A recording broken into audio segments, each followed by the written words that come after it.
Hey guys, what is going on? So a quick question for all of you current dropshippers out there. Have you ever tested a product and on day 1 or 2 it was, you got sales, it was profitable, you're getting all these add to carts, people are converting, and then days 3 and 4 are terrible, you get no sales at all, you're losing money and you're wondering like, what's going on?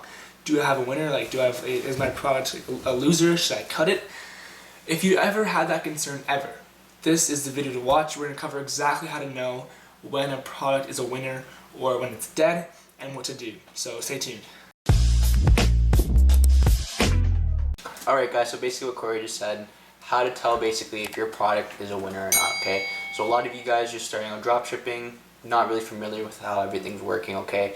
You may run a product for a couple of days, you may get a couple of sales or two, but you may think to yourself, okay, I got a sale on day one, now it's day 2, no sales, day 3, now there's no sales. What should I do? What is the process? What am I supposed to do from here, right?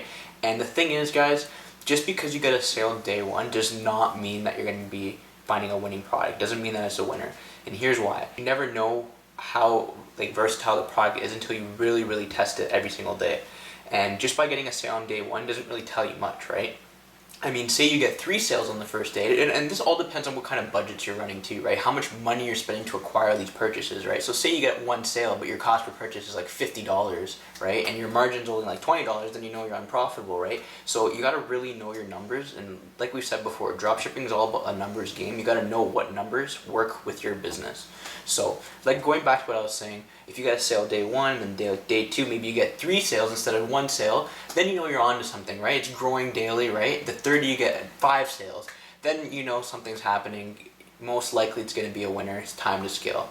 So those are some pretty good indicators of when a product is good. This is a game of numbers, but it's also a game of averages, to be more specific here. So when you are analyzing your Facebook ads, when you are looking at all these ad sets, which ones are good, which ones are bad, you can't look at it on such a small scope. So you can't look at it on a 1-day period, 2-day period. Like most people out there recommend, including Ellie and I, to look at your data based on like a 3 or 4-day period. So you can go up there and you can customize the time frame looking at, and in the past 3 to 4 days, depending on like the ROI, like the ROAS of like your ad spend, in terms of like profits and just how the overall campaigns are performing, you should be able to tell right away if it's a winner or not. So like day 1, 2, and 3, like if you're a winner, like this should be beautiful. Like sometimes I've had winners where day 1 was great, day 2 was terrible, day like 0 sales day 2, and then day 3 again back to amazing. It just so pops on off, and so forth. right? So you can't just make a decision off 1 day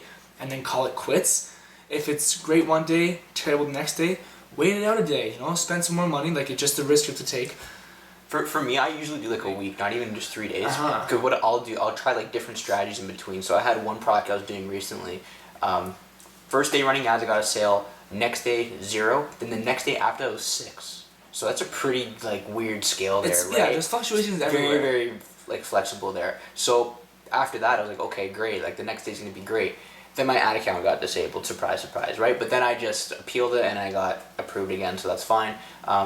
But then I ran the product for the next day and then there was no sales. So then I decided to change up the strategy and then I got sales again. So it's all dependent on what you guys try. There's even different ad creatives or different strategies you can use, right?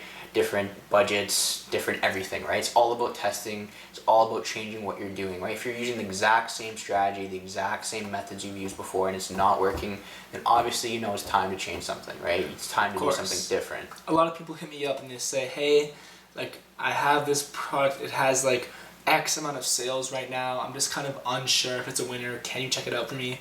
And I say, I don't want to bother checking it out for you because I know it's not a winner. Like when you have a winning product, like in your mind, like right away, you shouldn't have to question it. There shouldn't be a doubt in your mind. Like you should see you just it. know it's like a winner. You should open your ads manager and you should just see, like say you launch 10 ad sets, like 8 of those are just like popping off. You should just freak out and know like, wow, like this is on fire. Like I gotta scale this. You should know. Like a lot of people like to like force it kinda and spend more money. Typically, like they lose more money when doing that. But that's horrible.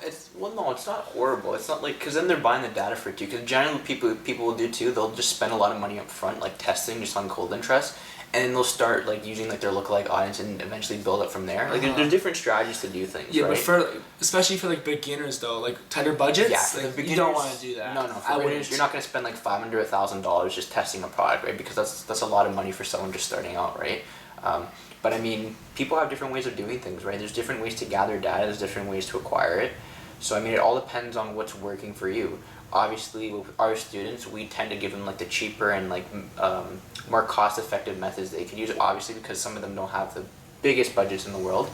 But that's fine. I mean, everyone finds a winner in their own way. Everyone has their own budget, and it's possible to find winners even at $30 budgets. I've done my $30 CBO strategy, my $30 strategy in general. And it works for people. $3 each ad set, and it works. I found winners that way too. I've scaled my ads with $3 assets. Jesus. Like, in my opinion, like you're much better off testing like you're much better off testing 10 products with $1,000 than testing 2 or 3 with the same $1,000. Because some people will argue and say, okay, like if you have $1,000, test 3 products, make them work, scale them up, get more data for it. And that can work, but in terms of just like probabilities and just like having like a pure winner, like there should be results like right off the bat. And so if you're not having results off the bat and you're already in the negatives, and now you're pushing even harder, hoping to go back up, it's kind of like a stock trader, like he's placing trades when he's like losing. Like you just don't do that, right? Like you take a break, so you get out of there.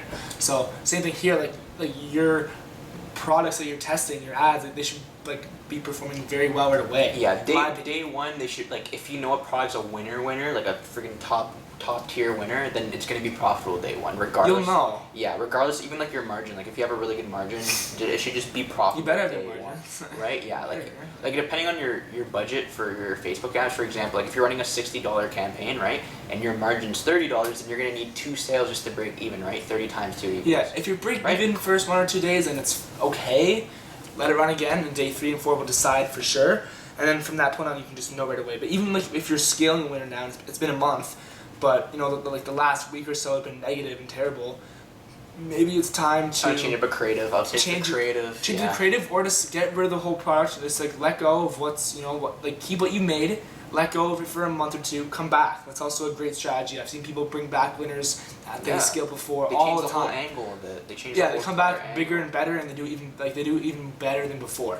So if you have a winner, you can scale it for a month now. Because a lot of these winners only last a couple weeks, from my experience at least. Some people have had winners for 3 to 4 to 6 months. Even in 2019. Yeah, typically a couple of months, but I mean everyone has their own. But a lot of mine have lasted only a couple of weeks. And so, come week 3 or 4, like that's when we get super like intense and scale up all those lookalikes and stuff, expecting to see some kind of like diminishing return in terms of like ROI. So if you're aware of that, you start seeing some negative days with your winner. Don't be scared. Let go of it. Turn off all the ads. Test some new products, and then before you know it, a month or 2 will pass, and you can run that new angle for the same product and just do just as well, right?